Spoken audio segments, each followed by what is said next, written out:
Hello everyone and welcome to this edition of the Daily Cannon Tactics Board. Stephen Bradley here, bringing you the tactical tweaks and quirks that came from Arsenal's miserable 5-0 defeat to Manchester City in the Premier League today. A game we're all going to want to forget rather quickly, yet I get paid to talk about it in detail. Yay. If you do enjoy watching these videos, feel free to leave a like. If you did see anything today that I don't comment on, leave a comment down below. We've got a burgeoning community of very outspoken, very well-knowing, very well-learned people, frankly, who are watching the games and getting in contact with us, showing us what they saw and little tweaks and quirks of their own. And if you do want these videos appearing in your inbox on a regular basis, hit the subscribe button, hit the little bell beside it, and you'll get the notification. So yeah, let's talk about this wonderful masterclass of football, shall we? I said this on Twitter, and you can follow me. That should be there, right at the bottom right hand corner of the screen. You can see my Twitter handle. I said it today, 11 minutes in after they went 2-0 down, that we can talk about tactics and managers all we want, but if the players can't execute basic skills, then we're at nothing. And today was a perfect example of that. I deliberately left this video for 2 hours after the game because I'm sure you, like so many other Arsenal fans who will watch the game, were just angry at seeing, especially in the second half, Arsenal being so passive and just sitting back and letting Manchester City do what they want. But this game wasn't a consequence of tactics. This game was a consequence of players, and I'll show exactly why. Because Arsenal actually set up a little bit differently than they usually do. We've talked before on these videos about Arsenal's 3-2-5 when they attack and their 4-4-2 when they defend. And today was different. Today, Arteta had a plan. He had a plan for City, and frankly, for 7 minutes, it was working. Yes, I know matches are 90 minutes long, and yes, if I had a medal for every time I could get something that worked for 7 minutes, but every one of my ex-girlfriends would love me. But this was a decent plan, because Arsenal lined up 5 at the back, with Odegaard curiously named as a centre midfielder, Saka on the right, Smith Rowe on the left, and Aubameyang as a lone centre forward. And it looks like it's set up to counter-attack, but it's not, because when Arsenal had the ball, and they had a lot of it in the first 7 minutes, what happened was usually Tierney bombs on, as he does, and the right back bombs on as well. And usually Kalashnikov goes there and Chambers goes there, and you've got this 3-2-5. But that's not what happened. See, Tierney went here all right, but Kalashnikov went here, Holding went here, Chambers stayed put, and so did Cedric. So they kept a 4. And you're wondering, well, that's a little bit unbalanced. Well, what happened was Smith Rowe tucked in, Odegaard moved up, Xhaka basically became the sole DM, and Saka was on the right. And our attack is now basically the same as City's attack. It's 4-1-2-3. And Smith Rowe and Odegaard were basically acting as De Bruyne and David Silva from 2 years ago, going up and down, playing both defensively and attacking. Tierney was able now to, basically run at Walker at will, and Saka was able to cut in for the right, and Aubameyang was free to make little runs. And for a few minutes, it was working because City had no idea how to defend this. They were certainly not prepared to line up against this, and Odegaard and Smith Rowe especially were finding pockets of space in these half spaces here, and they were getting good positions, and they weren't able to create anything from it. But when they gave up the ball was where it really got interesting, because Tierney would come back, Chambers would scoot over, Holding would scoot over, Kalashnikov would scoot over, and Tierney would slot in there. Xhaka stayed where he was, and what Aubameyang did was hook onto Diaz, Saka hooked onto Laporte, and Smith Rowe and Odegaard basically just ran here. So it was almost 5-1-2-2 when they were defending, with Xhaka just basically going from side to side, making sure there was no space, and Smith Rowe trying to get in the way of this ball here, and Odegaard trying to get in the way of this ball here, and Saka and Aubameyang getting in the way of Rodri. And as a result, they were putting pressure on Manchester City's passing pressure. Even at 2-0 down, it got to the point where Smith Rowe nearly scored because he was able to close down Ederson. You know, like pressing wise, Arsenal were doing a decent job in getting Manchester City out of their own rhythm in terms of not letting them build up the way they want to build up. And this is key because when you do that, you get teams off their rhythm, you get teams off kilter, you make them improvise. And that worked.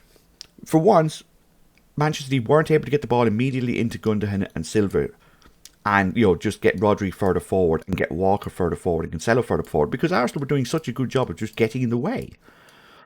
So they were playing a lot more longer balls. Ederson was trying, Ederson was standing here at times, launching long balls down, hoping to catch a high line out. Like, it wasn't sophisticated. It was just, a bit of effort and a bit of hard running.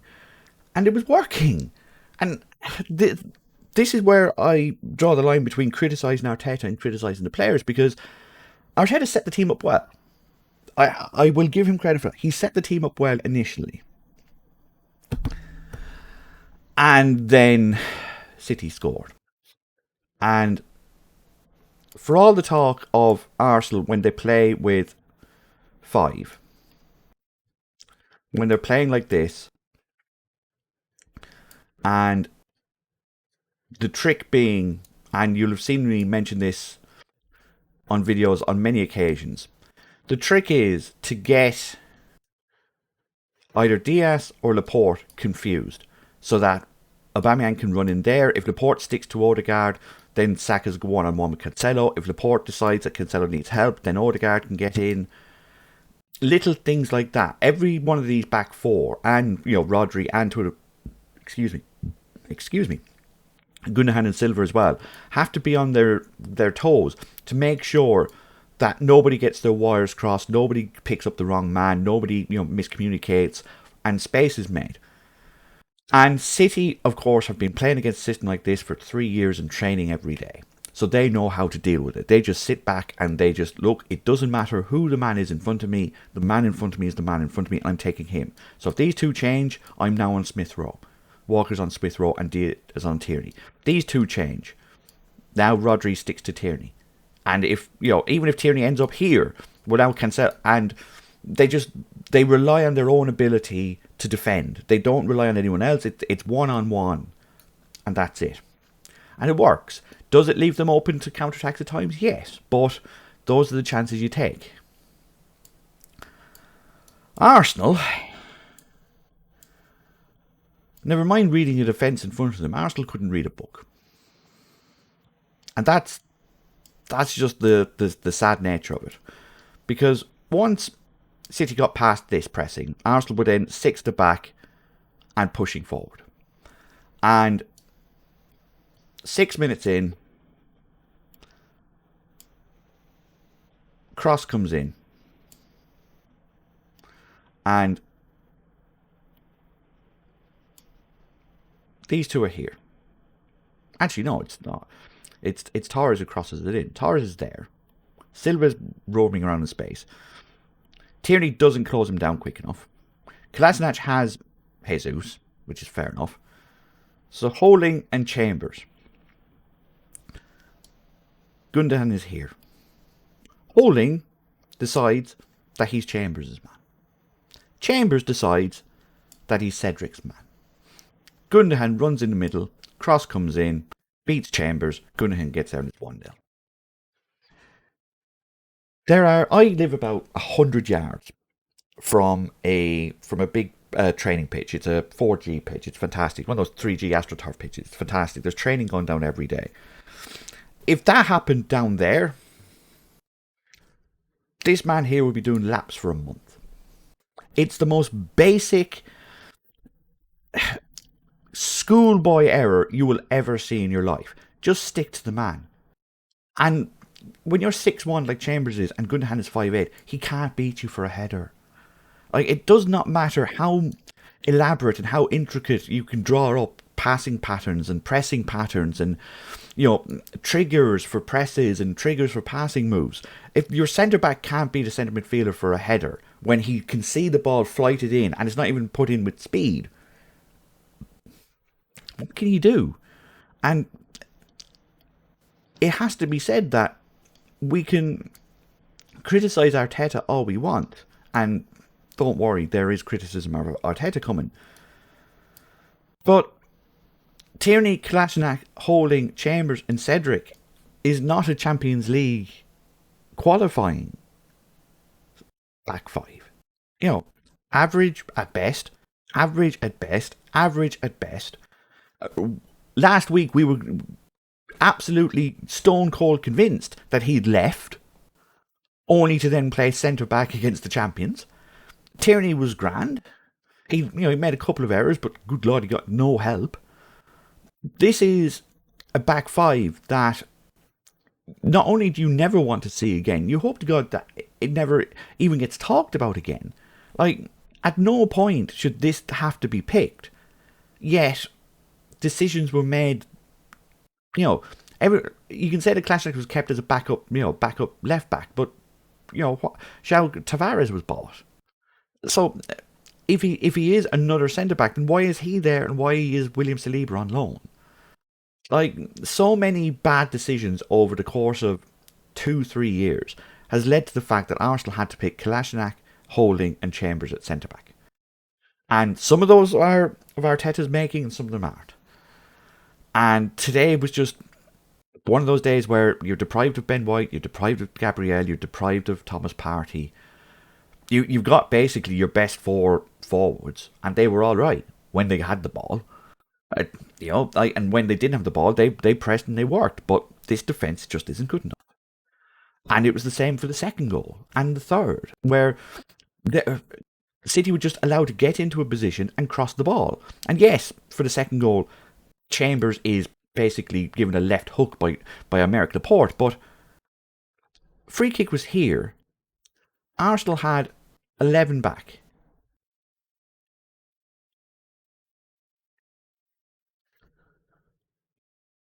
Free kick's here. The cross comes in for Bernardo Silva. Here. And no one, like I said, we have 11 back. Free kick comes in. Silva puts across the ball, and it's scored by Torres here. How? The fact that Cedric ended up here, trying to basically block the cross, and yet Torres is free on the back post.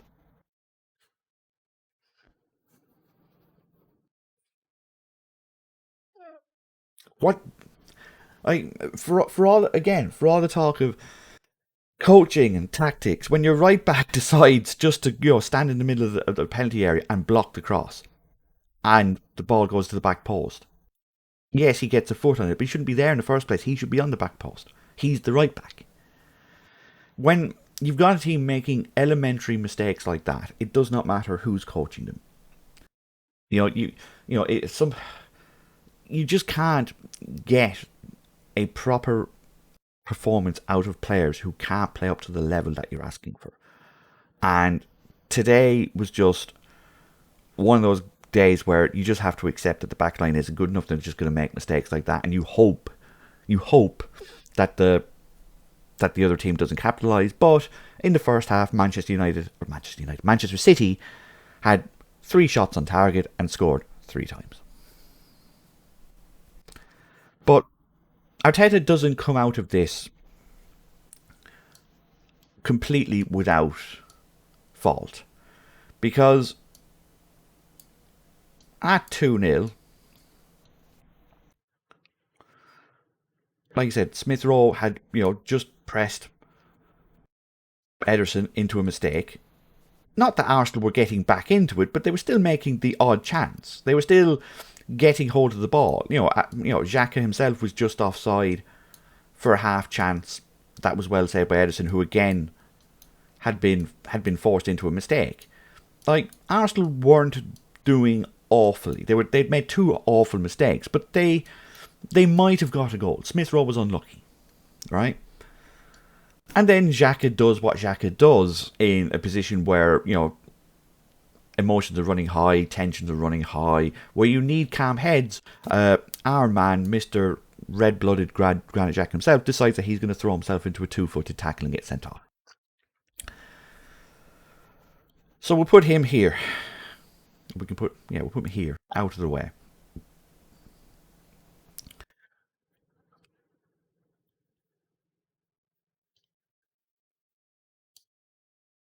"35th minute.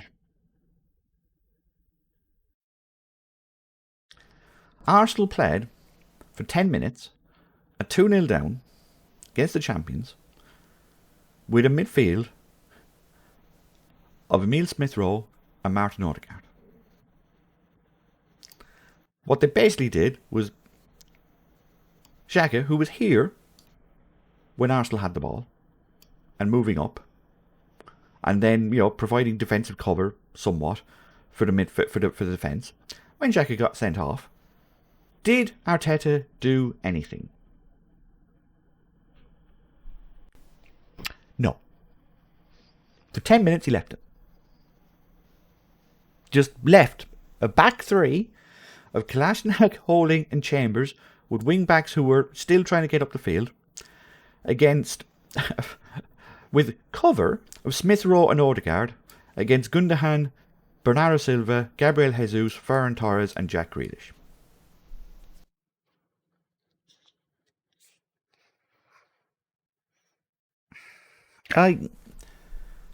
That's amateur.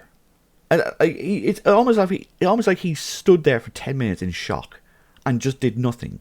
And he had a plan because, at the start of the second half, we found out that Saka had been taken off for Elneny. And basically, Elneny was just pushed there. Smith Rowe was pushed forward and Odegaard played as a 10.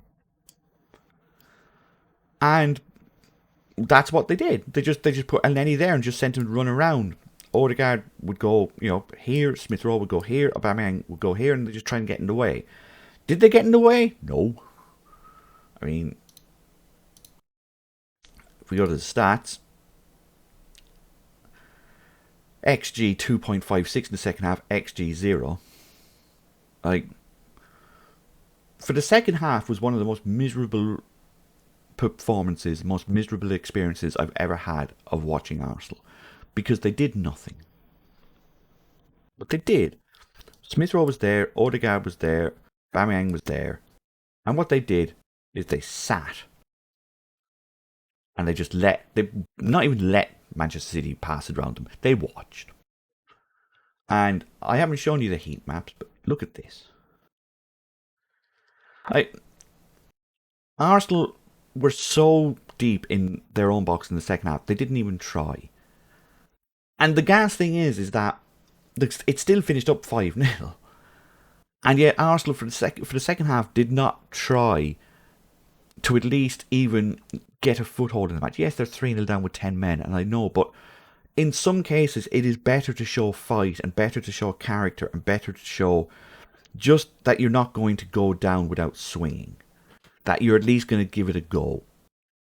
And Mikel Arteta went, nope, screw that. We're just going to sit. We're going to let Manchester City have the ball here. And that was the second half. Just watching Manchester City knock the ball around us. Like I said, what's the total possession? 81% possession. 81. One shot. One shot. There's 92 teams in the Football League. And the only team out of all those 92 that haven't scored a goal yet is Arsenal. At some point, Arteta has to get out of this pragmatist phase of his where he won't commit more than he should. He has to start taking risks. He has to. He has to get out of the habit of thinking that he knows what to do, because he doesn't. He is still learning on the job. He might have the tactical side down to a T, but adjusting on the fly is not his strength. Clearly, motivating his team is not a strength. Because when was the last time you actually saw an Arsenal team come out fighting? Come out running? Come out, balls out, for a better phrase, and completely overrun a team? If you're not good enough to beat Manchester City and Chelsea, fine, but you at least have to give them a fight. And against Chelsea last week and against Manchester City today, they haven't. And that's the galling thing. The galling thing is that Arsenal have played three, lost three, and in no way, shape, or form have they ever looked like even being in with a chance of winning any of them, including the Brentford game. And now there's an international break where we get 2 weeks of mulling over this before what I call on Twitter a relegation 6-pointer against Norwich, who are 19th right now. But genuinely, that's exactly what it is. You know, Arsenal are bottom of the table. They're last.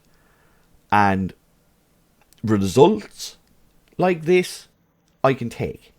Like, again, it's 10 years today. Arsenal lost 8-2 to Manchester United after they put out literally the kids because they played 3 days earlier in a Champions League game against Udinese that they had to get a result in to qualify for the Champions League. Like, there are mitigating circumstances for losing 5-0 at the Etihad. When you haven't got your best two centre-backs, your best centre midfielder, I get it. But you cannot ever go down like Arsenal did in the second half without putting up a fight. You cannot just let the opposition sit and just knock the ball round you and treat it like a training practice. You can't do that. You have to make a stand. You have to say, no, we're not going to go down. You're not going to knock the ball around us. Even if you end up kicking a couple of people. You have to make it known to the opposition that the next time they play you, it's going to be hard. And today, Manchester City just treated us like any other opposition.